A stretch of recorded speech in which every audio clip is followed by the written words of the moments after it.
देवगिरी विश्व संवाद केंद्र आयोजित लोकाभिराम या व्याख्यानमालेत आपले सर्वांचे हार्दिक स्वागत। या व्याख्यानमालेच्या तिसऱ्या भागामध्ये आपल्याला मार्गदर्शन करणार आहेत डॉक्टर लीना गोविंद गहाणे। लीनाताई मानव संसाधन विकास मंत्रालयाच्या अंतर्गत राष्ट्रीय मूल्यांकन परिषदेच्या उपसल्लागार आहेत। बेंगलोर येथे त्यांचं वास्तव्य आहे। मी लीनाताईंना विनंती करतो की त्यांनी आपला विषय ठेवावा।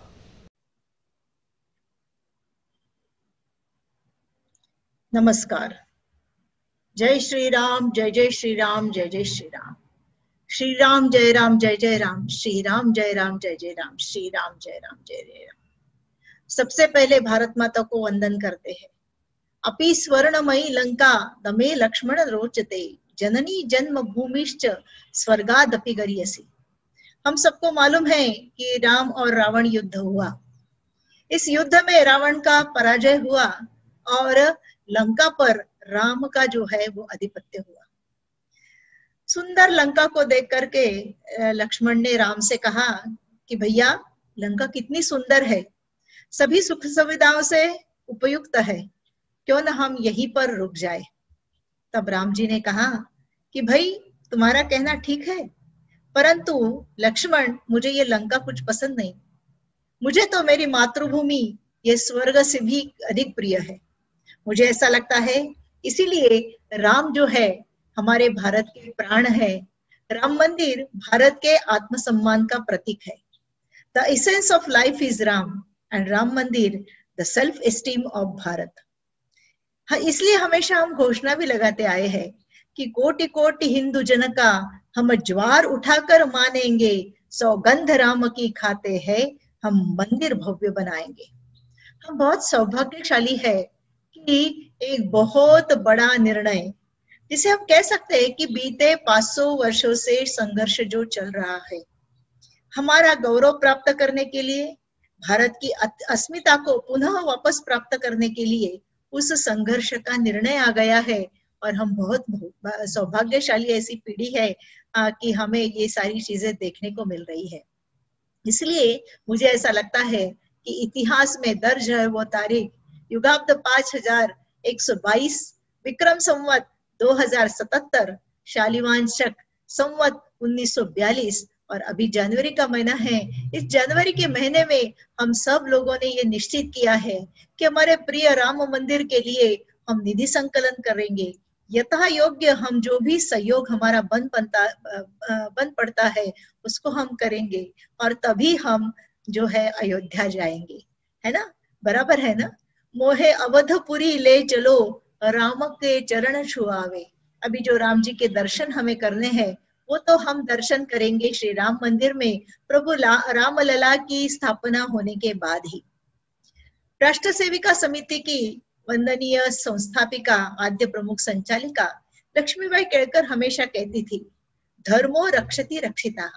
इस वाक्य का वास्तविक अर्थ अगर हमें समझना है, क्योंकि इस अर्थ न समझने के कारण ही हमारे देश का जो है वो बहुत नुकसान हुआ है।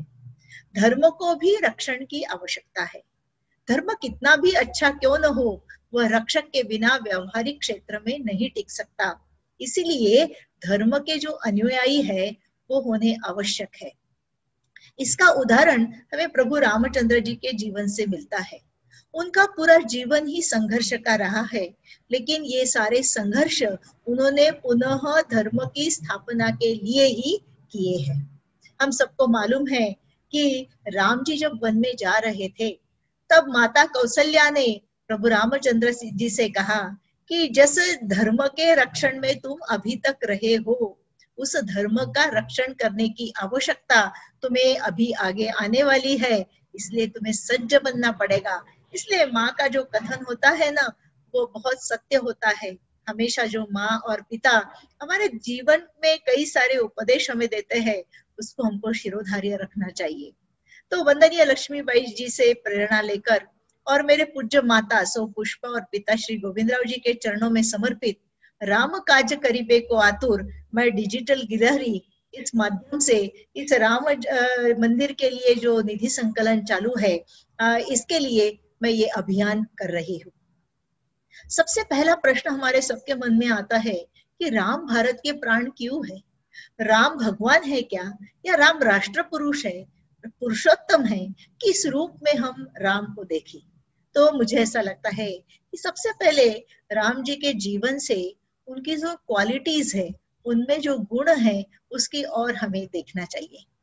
हम सबको मालूम है बड़ा ही संघर्षमय जीवन उनका रहा है, लेकिन हर संघर्ष में, हर ओड स्थिति में प्रभु रामचंद्र जी जो है वो स्थिर बने रहे हैं। मुझे ऐसा लगता है कि आज हमारे जीवन में थोड़ी सी हलचल होती है तो तुरंत हम उदास हो जाते हैं, कभी उद्विग्न हो जाते हैं, कभी हम अपना धैर्य जो है खो देते हैं। परंतु रामायण में प्रभु रामचंद्र जी का जो जीवन है, जीवन में चाहे कितनी भी समस्या आए, इसमें कैसे स्थिर रहना है, इसके बारे में दिशा निर्देश करता है। उदाहरण के तौर पर हम सबको मालूम है कि प्रभु रामचंद्र जी का जो है वो राज्याभिषेक होने वाला था, और दशरथ जी ने उन्हें बुला करके कहा कि आपको आज रात को मतलब पूरी आराधना में, भगवान की आराधना में आज की रात बितानी है, क्योंकि कल तुम्हारा जो है वो राज्याभिषेक होने वाला है। संपूर्ण अयोध्या जो है वो बहुत प्रफुल्लित हुई, उत्साहित हुई, और उनको मालूम था कि प्रभु रामचंद्र जैसा योग्य राजा हमें मिलने वाला है, तो हमारे यहाँ राम राज्य आने वाला है। परंतु उसी रात को माता कैकेयी प्रभु रामचंद्र के वनवास का हट जो है वो दशरथ के सम्मुख रखती है और स्मरण दिलाती है देवासुर संग्राम की, और दशरथ ने जो उन्हें वचन दिए थे उस वचन पूर्ति के लिए वो बोलती है कि अभी आपको वचन पूर्ति करनी पड़ेगी, राम को आपको वन में भेजना पड़ेगा, 1-2 वर्षों के लिए नहीं, पूरे 14 वर्षों के लिए वन में भेजना पड़ेगा, और मेरे भरत को जो है वो राज्याभिषेक करना होगा। ये निर्णय जब राम जी के सम्मुख आता है तो राम जी बिना अपना आत्म संयम खोए, बिना अपने मन के भाव विचलित किए सहजता से इस निर्णय को स्वीकार करते हैं। मतलब कुछ क्षण पहले राम का राज्य शुरू होने वाला था, और उसी समय, थोड़े ही समय पश्चात उनको ये पता चलता है कि अभी तो मुझे वनवास में जाना है। तो he is never in distress even in odd situations. Ram के जीवन को अगर हम देखते हैं तो कभी भी किसी के भी बारे में उन्होंने कंप्लेंट्स नहीं की। मुझे ऐसा लगता है कि अगर हम संवादों को देखें तो कभी कभी लक्ष्मण उद्विग्न हुए हैं, भरत उद्विग्न हुए हैं, वो माता कैकेयी के बारे में कभी कभी गलत शब्दों का उपयोग करते हैं, तब भी राम ने उन्हें कहा है, गुस्से से कहा है, एक बड़ा भाई होने के नाते कहा है कि ये क्या बात हुई, तुम्हारे संस्कार कहाँ गए, अपनी माता के बारे में कोई कभी ऐसे कहता है क्या। तो इस तरह से हर किसी के अंदर की अच्छाई को देखना और किसी के बारे में कोई भी कंप्लेंट्स न करना, ये प्रभु रामचंद्र जी का स्वभाव है। क्योंकि क्या होता है ना, जीवन का लक्ष्य, जीवन का पथ जो है वो सुनिश्चित है, इसीलिए बिना कंप्लेंट किए अपना जो जीवन है, जो सिचुएशन, जो संघर्ष, जो भी समस्या आई है उसको स्वीकार करना और टू द लाइफ, ऐसा जो है राम का जीवन है। कंप्लीट सेल्फ बैलेंस है, उसके संबंध में मैंने आपसे कहा है। लेकिन साथ साथ ही राम जो है वो मितभाषी है। जितने लोग उनके संपर्क में आए, हर किसी से उन्होंने अपना बना लिया, बराबर है ना। इसलिए हम हमेशा एक श्लोक कहते हैं, प्रिय वाक्य प्रदानेन सर्वे तुष्यन्ति जन्तवा तस्मात् एव वक्तव्यम वचने का दरिद्रता। इसलिए अपने भाषण से, संवाद से प्रभु रामचंद्र जी ने जो है हर किसी को अपना संबंधी बना लिया। प्रभु रामचंद्र बहुत वीर है, इसीलिए तो विश्वामित्र जी जो है अपने प्रवास में सारे राक्षसों का दमन करने के लिए राम को और लक्ष्मण को साथ में लेकर गए थे। वीर है परंतु शालीन है, हर चीज को समझने के लिए उनके हाथ जो है वो जुड़े हुए हैं और मस्तक जो है ग्रहण करने के लिए झुका हुआ है। ऐसा हमारा राम है। Ram is man of words. प्राण जाई पर वचन न जाई, ये जो रघुकुल की रीत है वो राम ने निभाई है। जिसको उन्होंने आश्वासन दिया है उसे पूर्ण करने की क्षमता भी राम ने रखी है। इसलिए ही is a man of words, he is a man of compassion. क्योंकि जीवन में अगर कंपैशन न हो, संवेदना न हो, तो हम जीवन को अच्छे से नहीं जी सकते। हम सबको मालूम है कि छोटे छोटे सभी जो कार्यकर्ता संगठन से जुड़ते गए, राम ने भी संगठन तो स्थापन किया ना, इसीलिए उसको हम सोशल लीडर कहते हैं। तो उस छोटे छोटे कार्यकर्ताओं के लिए भी राम ने जो है अपने मन में संवेदना, उनके मन में संवेदनाएं थी, और वो बड़े ही प्रजादक्ष ऐसे राजा हुए, ऐसा हमें पता चलता है। बड़े बुद्धिमान है, भूमि के पुत्र है, रूपवान है, और वो विद्वान भी है। तो इस तरह से कुल मिलाकर राम जी का जो जीवन है ये हमारे लिए आचरणीय जीवन है। एक व्यक्ति ने, मनुष्य ने किस तरह से अपने जीवन को जीना चाहिए, इसका आदर्श धर्म आधारित जीवन अगर किसी का है तो प्रभु रामचंद्र का है। इसलिए राम जी के बारे में श्री वाल्मीकि रामायण में कहा जाता है, रामो विग्रहान धर्मः। रामो स्वतः, राम स्वतः, अगर धर्म को हमें देखना है, धर्म को समझना है, तो मुझे ऐसा लगता है कि राम के जीवन को हमें समझना पड़ेगा। इसलिए Ram is dharma incarnate, he is pious, his strength is truth, he is a king of all worlds, like Indra to the gods. इस तरह से इसका अनुवाद किया जाता है। राम राज्य में भी लोकशाही थी, और जब गणतंत्र या लोग कुछ निर्धार करते हैं तब सबको उस चीज को मानना पड़ता है। अयोध्या के जनों को तो राम ही राजा के रूप में चाहिए थे, इसीलिए चाहे जो संवाद दशरथ और कैकेयी के बीच में हुआ हो, जो भी वचन पूर्ति की बात हुई हो, परंतु लोगों ने तो निर्णय ले ही लिया था कि हमें तो प्रभु रामचंद्र ही राजा के रूप में चाहिए। इसलिए democracy is prevailed to longevity in भारतीय संस्कृति एंड हिंद धर्म। हम सबको मालूम है रामायण लाखों वर्ष पूर्व हुई है, इसीलिए तब से ही हमारे यहाँ लोकशाही या लोकतंत्र था ही। वो यूं कि जब भरत वापस लौटे तब भरत ने इस सब उल्लास को ऐसा देखा कि कोई उल्लास नहीं है या उल्लास मृत्यु हो गया है। तब भरत का आकलन रहा कि प्रभु रामचंद्र के विरह में पूरी अयोध्या है, पूरा जो दशरथ का राज्य है वो कौशल राज्य, ये पूरा का पूरा उदासी में दुख में डूबा है, मेरे परिवार दुख में डूबे हैं। और उन्होंने आग्रह किया, सबसे कहा कि मैं तो राम से मिलने जाने वाला हूँ। तब पूरी की पूरी अयोध्या उनके पीछे चलने लगी, और तब भरत को ये पता चला कि राम जो है हर किसी के हृदय में बसते हैं, मेरे अपने भी हृदय में राम है। राम का वनवास असहनीय है, इसलिए उनको वापस लाने के लिए कुछ न कुछ तो यत्न करना पड़ेगा। और हम सबको मालूम है कि जब राम और भरत भेंट होती है तब भी राम जी जो है वो वापस नहीं आते। तब भरत उनको ये कहते हैं कि ठीक है, मैं वापस जाता हूँ, परंतु राज्य तो राम का ही चलेगा। इसलिए उनसे वो पादुका ले लेते हैं, और उन पादुकाओं का ही सिंहासन पर विराजमान करके राज्य चलता है। कहने का तात्पर्य यह है, जन समाज जो भी सोचता है उसके आगे, चाहे वो राम हो, चाहे वो कृष्ण हो, या चाहे और कोई भी हो, सबको झुकना होता है।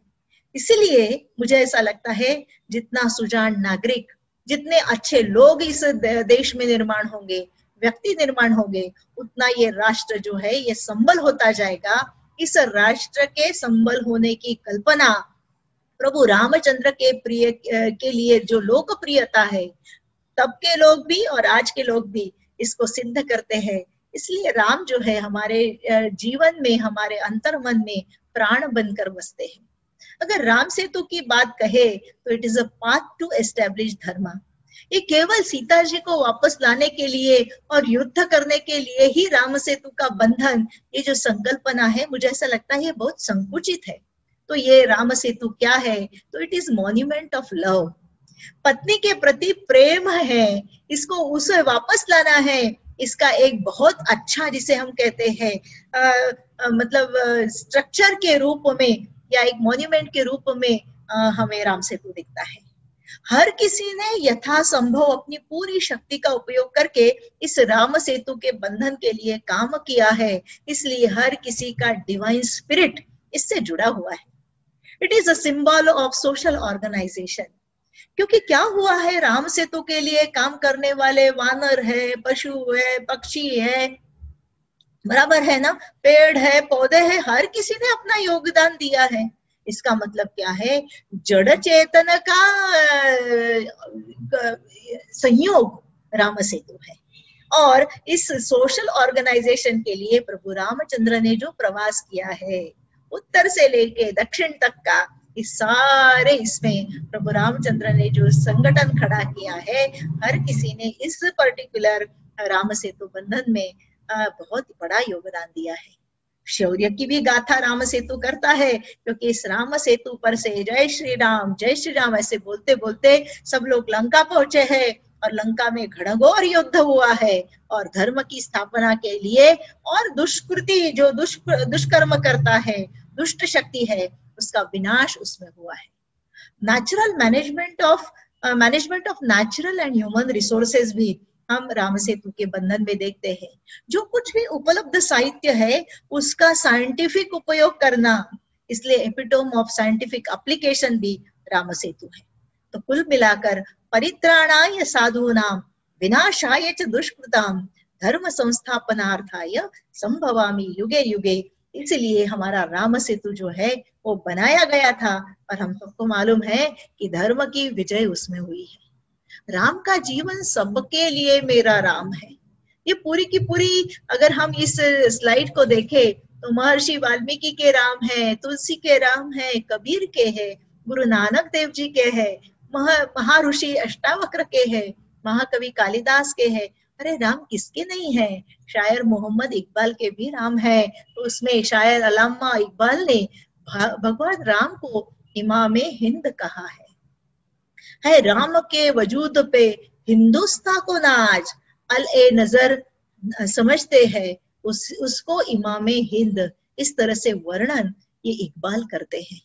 कबीर कहते हैं सबई में रमई राम वई ताकर ना राम नाम राम अस होई, घाट घाट राम बसत है भाई बिना ज्ञान नहीं देखत देत दिखाई, आत्म ज्ञान जाहि घट जाई आत्म राम को चिन्ह सोई, कस्तूरी कुंडल बैसे मृग ढूंढे वन माही, ऐसे घट घट राम है दुनिया खोजत नाही। जैसे कस्तूरी मृग के नाभि के अंदर ही होती है, लेकिन उसकी सुगंध से वो इतना व्याकुल हो जाता है और अपने अंदर जो गुण है उसको खोज करके इधर उधर वो भटकता है। इसीलिए कबीर कहते हैं कि राम को ढूंढना है तो अपने अंतर मन के अंदर ढूंढ, तुझे राम मिल जाएंगे। राम जन्मभूमि पर राम मंदिर का ध्वस्त बाबर ने किया। विक्रमादित्य ने बहुत बड़ा मंदिर बनाया था और उसको ध्वस्त बाबर ने 1528 में किया, और उसकी मलबे से एक ढांचा उसने वहां पर बनाया। और बीते 500 वर्षों से हम देख रहे हैं कि राम जन्मभूमि को वापस प्राप्त करने के लिए बड़ा संघर्ष चला है। कुल मिलाकर 76 युद्ध आज तक इस भूमि को प्राप्त करने के लिए हुए हैं, और लाखों लोगों के जो बलिदान है इसके लिए हुए हैं। परंतु फिर भी जनमानस की जो चेतना है, आंतरिक इच्छा है, वो कभी कम नहीं हुई, और हजारों बार लोग बड़ी बड़ी संख्या में इस मंदिर को प्राप्त करने के लिए अग्रसर हुए हैं। इसीलिए राम मंदिर से ही राष्ट्र मंदिर की नींव रखी जाएगी, क्योंकि राम हमारे प्राण है, हमारी अस्मिता है, हमारे संगठन के लिए उपयुक्त है, हमारे आत्म गौरव की प्रतिष्ठा के लिए राम मंदिर ये जो है ये द्योतक है। ये हमारे कार्य सेवा के कुछ प्रसंग और हमारी श्रद्धा का प्रतीक, ऐसी ये जो स्लाइड्स है वो बताती है। क्या हुआ? राम को ही अपनी केस लड़नी पड़ी। सुप्रीम कोर्ट ने सो मोटो जारी किया और कहा कि रडार के माध्यम से देखो तो ये जो ध्वस्त ढांचा है इसके अंदर वाकई में ये हिंदू समाज जो कह रहा है कि राम मंदिर था, वाकई में राम मंदिर है क्या, जरा देखा जाए। तो आर्कियोलॉजिकल सर्वे ऑफ इंडिया ने जब सर्वे किया, रडार से जो उनको सभी दस्तावेज प्राप्त हुए, रिजल्ट्स प्राप्त हुए, उसे अंदर एक मंदिर है, भव्य मंदिर है, इसका जो निष्कर्ष है वो प्राप्त हुआ। तो दबी राख में छिपे अग्निकण, उन्हें शोध कर लिया वीर प्रण, इन्हीं कणों से विजयी करूं रण। फाइनली राम को स्वयं का अस्तित्व जो है वो सिद्ध करना पड़ा, और मैं तो ये कहती हूँ कि इस केस में राम जी स्वयं अपनी केस लड़े हैं। और वो शुभ दिन आ गया जिस दिन राम जन्मभूमि का निर्णय आ गया और ये सिद्ध हो गया कि यहाँ पर राम का मंदिर है और इसका हस्तांतरण जो है ये हिंदुओं को होना चाहिए इस भूमि का, और इस पर भव्य राम मंदिर बनाने की अनुमति मिलनी चाहिए। कहने का तात्पर्य ये है कि केवल अयोध्यावासी खुश नहीं थे, केवल भारत खुश नहीं था इस निर्णय से। तो उस दिन हमें जो आह्वान किया गया था उच्च नेतृत्व से कि संयमित रूप से हम 5-5 दीपक जला करके अपना आनंद व्यक्त करेंगे। तो जब हमने टीवी पर रिपोर्ट्स देखी तो केवल भारत ही नहीं तो संपूर्ण विश्व भर में इस आनंद का जो उत्सव है वो मनाया गया। तो कहने का तात्पर्य ये है कि राम कोई जिसे बोलते हैं ना भौगोलिक भूमि का प्रतिनिधित्व नहीं करते, तो संपूर्ण राष्ट्र की सांस्कृतिक जिसे बोलते हैं ना विरासत इसका प्रतीक है। और उन्होंने तो भौगोलिक भूमि को कभी का लान दिया। इसलिए जो संघर्ष चला था डिप्लॉयमेंट ऑफ जिसे हम कहते हैं ना सिक्योरिटी वॉज देयर, आज हम डेवलपमेंट की ओर बढ़ रहे हैं। सो हमारा प्रवास कैसे चला, development to deployment to development, journey of Ram Janmabhoomi. तो आओ आगे हम बढ़े। तो जैसे ही ये उल्लास आया, हम सबको मालूम है कि झांकियां निकलती है, बच्चे अलग अलग वेशभूषा करते हैं। और ये देखिए ना एक छोटी सी सीता, जैसे ही ये सारी की सारी वाद्य बजने लगे तो कितनी निरागसता से अपने सीता होने को गौरव को वो व्यक्त कर रही है। और मुझे ऐसा लगता है कि जैसे जैसे संस्कार बच्चों को हम देते हैं वैसे वैसे उनका जीवन जो है वो संवरते जाता है। बीते 5 अगस्त को प्रभु रामचंद्र की भूमि पर भूमि पूजन का कार्यक्रम जो है वो रखा गया। राम मंदिर से ही राष्ट्र मंदिर का निर्माण संभव है। राम काज किनु बिनु मोही कहा विश्राम, ऐसे हमारे शीर्ष नेतृत्व और हमारे सबके लाडले जिसे बोलते हैं कर्मयोगी, ऐसे प्रधानमंत्री श्री नरेंद्र मोदी ने कहा कि राम सबके हैं, राम सब में है, तुलसी के राम सगुण है, नानक के कबीर के राम निर्गुण है। राम के नाम की तरह ही अयोध्या में बनने वाला राम मंदिर भारतीय संस्कृति की विरासत का प्रतीक होगा। इस पर आश्वासन रख करके और हमारे राष्ट्रीय स्वयंसेवक संघ के पूजनीय सरसंघ चालक जी ने कहा कि समय आ गया है कि हमारे संकल्प को अभी सिद्धि की ओर लेकर जाना है। उन्होंने हमें यह भी आह्वान किया कि अतीत की सभी बातों को हमको भुलाकर सभी राम जन्मभूमि पर भव्य राम मंदिर बनाने के लिए अपने अपने कर्तव्यों का निर्वहन करने के लिए कटिबद्ध हो। राम कृष्ण शिव संपूर्ण विश्व को जोड़ने वाले हैं, हमें मर्यादा का आचरण सिखाते हैं, करुणा का प्रतीक है। उनका भव्य मंदिर खड़ा करेंगे तो सभी झगड़े जो है, आपसी मतभेद जो है वो खत्म हो जाएंगे। दक्ष रहकर और पूरी सावधानी से और बुद्धि लगाकर पूर्ण यशस्विता से कार्य सिद्ध करने की प्रेरणा पुरुषोत्तम राम हमें देते हैं। इसलिए राम मंदिर हमारे अंदर स्व का जागरण करेगा, देश में स्व की प्रतिष्ठापना और आत्मगौरव का भाव ही भारत को विश्वगुरु बनाएगा। भारत को अगर आत्मनिर्भर बनाना है तो हमें आत्मभान को जागृत करना पड़ेगा, और इस आत्मभान के जागृति की प्रेरणा प्रभु रामचंद्र हमें देता है। और इसके लिए हमें उसका सगुण साकार अधिष्ठान श्री राम मंदिर बनाना है। परम वैभव संपन्न और सबका कल्याण करने वाले भारत के निर्माण का शुभारंभ श्री राम मंदिर के निर्माण के साथ हो रहा है। हम सबको ये समझना पड़ेगा कि भारत की नियति क्या है, भारत का जन्म किस लिए हुआ और हमारा अपने जीवन का प्रयोजन क्या है। तो इस श्लोक से हमारी नियति, हमारा कर्म, हमारे होने का उद्देश्य जो है वो हमें समझ में आता है। एतद् देश प्रसूतस्य सकाशात् अग्र जन्मनः स्वं स्वं चरित्रम शिक्षेरन् पृथिव्यां सर्वमानवः। भारत ने जीवन के प्रत्येक क्षेत्र में गहन अध्ययन एवं अनुसंधान किया है। भारत ने ही विश्व को जीवन की दिशा, दृष्टि व शिक्षा दी है, और उसी ज्ञान विज्ञान के बल पर हमारे महापुरुषों ने वैभवशाली भारत का निर्माण किया है। मुझे ऐसा लगता है आज फिर समय आ गया है कि हम ऐसा ही पौरुष जो है अपने आचरण से प्रकट करें। बहुत बार हमें अनेक प्रकार से दान देने का योग या भाग्य मिलता है। लेकिन सच्चा दान वही होता है जो सत्पात्रों को और विनती से अत्यंत विनयशील भाव से दिया जाता है। इसलिए जो दाता सच्चा दाता है, जो पात्र क्या है और अपात्र क्या है, इसके विवेक को समझ करके दान करता है। मुझे ऐसा लगता है प्रभु रामचंद्र का जीवन और इस जीवन का साकार स्वरूप हमारा श्री जो राम मंदिर होने वाला है, इसके लिए हम यथा योग्य अपनी क्षमता से थोड़ा ऊपर जाकर ही इसमें समर्पण करें, क्योंकि सहयोग करें, क्योंकि समर्पण ही हमारे भारत का जो है वो स्वभाव है। क्योंकि तेन त्यक्तेन भुंजितः, यही हमारी जो है नियति है, यही हमारा जो है वो बृहद वाक्य है। श्री राम जन्मभूमि तीर्थ क्षेत्र इस नाम से ट्रस्ट बना है और इस ट्रस्ट के 3 बैंकों में, अयोध्या के 3 बैंकों में खाते हैं। मुझे ऐसा लगता है इस पर्टिकुलर स्लाइड में बैंक ऑफ बड़ौदा का कौन सा अकाउंट है, बैंक का ब्रांच कौन सा है और उसका IFSC कोड कौन सा है, ये सब बताया गया है।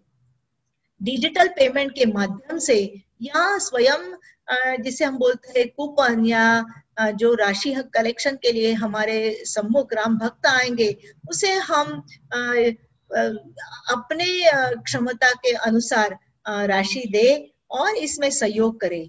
दूसरी बैंक है पंजाब नेशनल बैंक, उसका भी खाता जो है तीर्थ क्षेत्र ट्रस्ट का इस बैंक में भी है।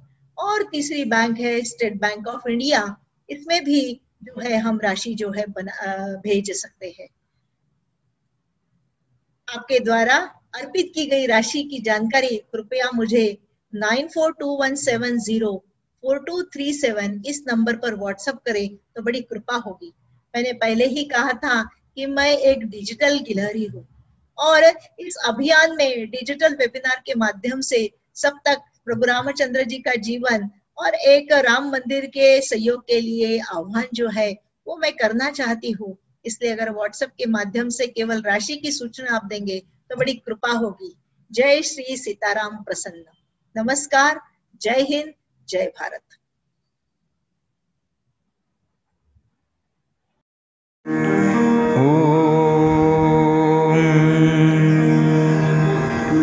सर्वे भवन्तु सुखिनः, सर्वे सन्तु निरामयाः, सर्वे भद्राणि पश्यन्तु, मा कश्चित् दुःखभाग् भवेत्। ॐ शान्तिः शान्तिः शान्तिः।